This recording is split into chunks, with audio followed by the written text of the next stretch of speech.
Vegans versus COVID, and what the British Medical Journal had to say on the subject. Good afternoon, morning, evening, whenever you're watching this. It's Will Perry here with another Keeping the Conversation Alive video. I hope you are well. So what's this one? This one's, I don't know if you've noticed the pattern yet, but on the emails on Fridays, I do a little bit of vegan stirring. So I was interested. I saw it a few months ago, screenshotted it and looked into the detail. But now is the right time for me to share that. I just thought it was interesting.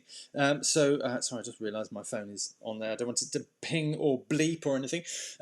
So COVID-19 has been linked with animal exploitation, has it not? And predominantly meat based diets increase your risk of moderate. That's what the British Medical Journal article was, that the predominantly meat-based diets increase your risk of moderate to severe moderate to severe COVID-19 symptoms by up to 4 times. So predominantly meat-based diet, you're going to increase your risk of having moderate to severe symptoms of COVID-19, that's what I was trying to say, by up to 4 times. Okay, so that's like, oh, okay, because it's been linked with animal exploitation and come from animals, and if you eat animals, so meat-based diet increases the risk of moderate to severe COVID symptoms by up to 4 times.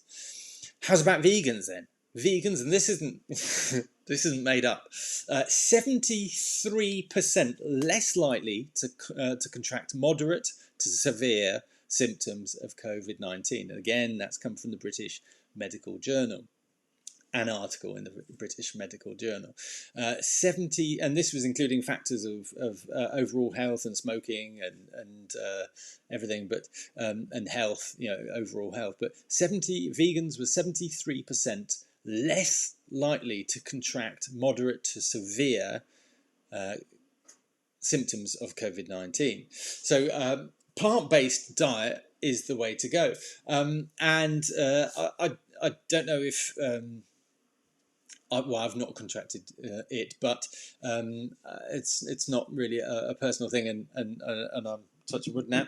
But yeah, I thought it was quite a startling statistic from the British Medical Journal that 73% less likely if you're a vegan, and 4%.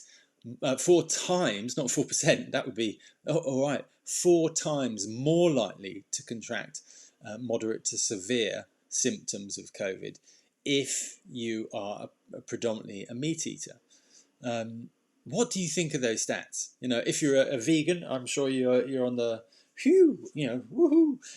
If you're on the moderate meat eater side, what does that make you think it is? Does that make you think what's the predominant meat? It's like, oh, or if you're quite a meat heavy eater, a consumer of meat, what does that make you feel if you're increasing your risks of moderate to severe symptoms through your diet, 4 times more likely to have those heavier symptoms through your diet? And that's all the statistics that have gone through, and that going back 4 months ago, that was released. So it's not like old data. This is relatively new data within certainly this year, 2021.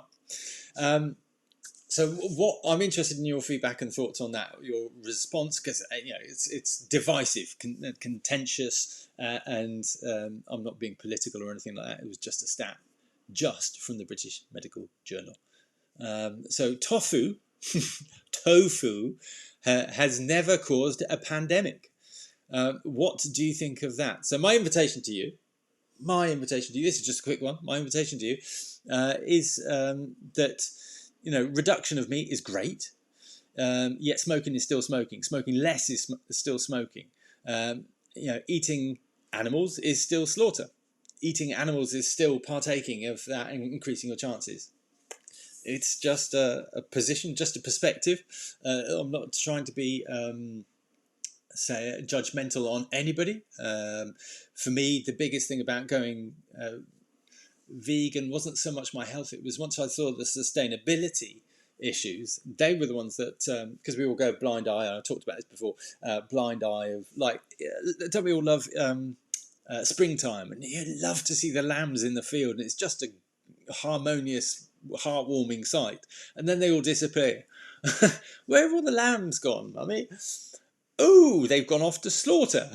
Should we have lamb this weekend? Mint sauce is lovely with lamb. Yeah, it's fine. And if you choose that and you're aware of that, it's cool. However, the irony is there that we point our kids towards this stuff and say, "Hey, isn't it lovely?" And then yeah, eat them, and isn't that lovely? And maybe that's natural and perfect for you, which is cool.